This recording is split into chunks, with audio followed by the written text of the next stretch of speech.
thought, I'm going to be a Christian. I'm going to take communion. So I did. And of course, my friends noticed this.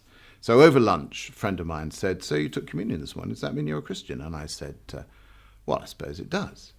And there was a huge amount of whooping and hollering and dancing around the place. Now, I have to say, through the rest of the day, I felt worse and worse and worse. And I thought, you've fooled yourself, you've fooled your friends, you've fooled God. Nothing's changed. What are you on? What are you playing at, Philip? What are you playing at? I went to church that night. It gets worse. The preacher that night was the famous John Stott. Oh, wow.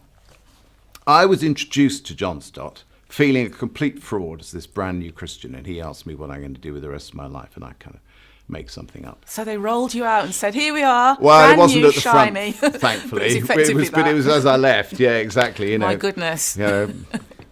So I felt, I just felt worse and worse and worse. So I went home, and I got a very old copy, which I had, of John Stott's book, Basic Christianity. I was sharing a house with 7 other guys. The only place where you could have any privacy in the house was in the bathroom.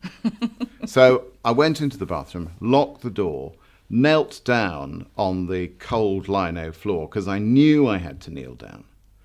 And I prayed the prayer in the back of John Stott's book. And I came out of that room singing.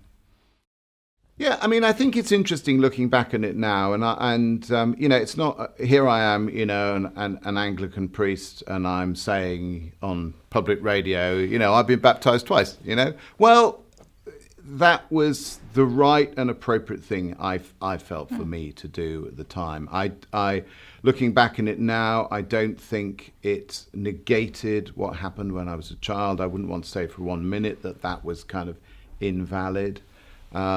But equally, I do think when people have gone through profound experiences with God in their lives, that needs to be marked. The church needs to recognize that, and the church needs to mark that in some way.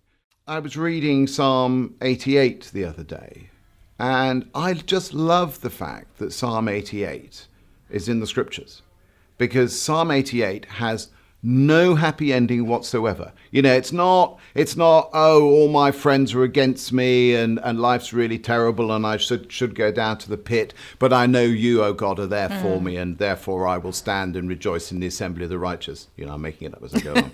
We get the gist. You get the gist. That last bit's just not there. And I think that's very, very powerful. And I'm just, I'm so grateful to God that that psalm is in the scriptures, that actually even the experience of desolation, of desertion, of feeling that God is a long, long way from you is kind of captured in scripture and is there and kind of gives us permission to feel that. We're not the first who've been there. Other people have been there before. I think there's a lot that's really good that's happening for young people. I think in the church as a whole in this country, we are providing lots of opportunities for young people to be served and to be fed. I think one of the questions I would always ask of churches is, what opportunities are you giving young people to serve you and to feed you?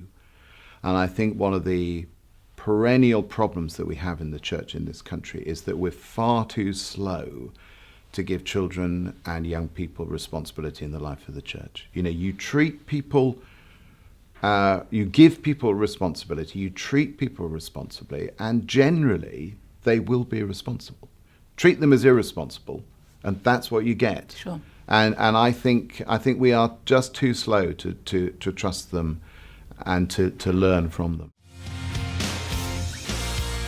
Why not start your day with Inspirational Breakfast, Monday to Fridays from 7 a.m, only on Premier Christian Radio, where faith comes to life.